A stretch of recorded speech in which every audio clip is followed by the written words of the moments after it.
छीटा जवानी के उड़े दहो मनवा से मनवा के जुड़े दहो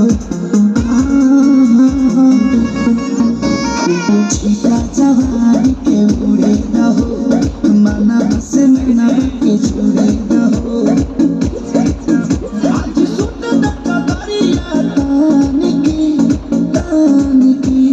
तान की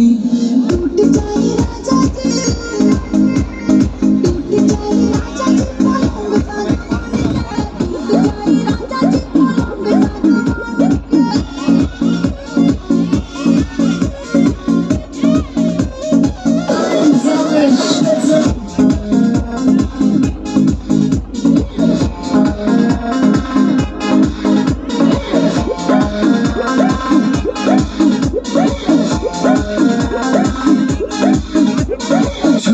बदन की देखो न कटन की चादर बिछा दे हनी पलंग जीवन पिघला दे हनी पलंग पर झुला झुला दे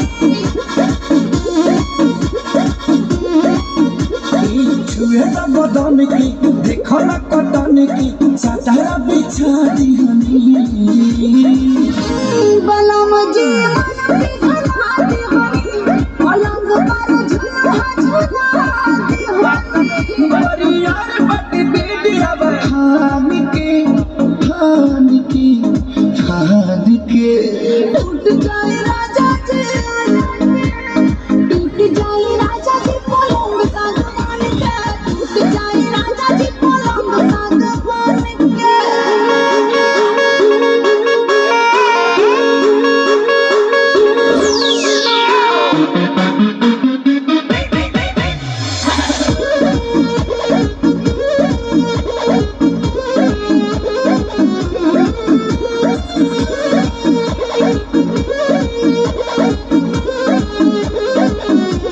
बने तब सरमी देहिया में गरमी पैठे लागी हो कमरिया लागी हो नस नस पैठे लागी हो बने तब सरमी देहिया में गरमी पैठे लागी हो कमरिया लागी हो नस नस पैठे लागी हो तू बहाना न बनावा सब जान की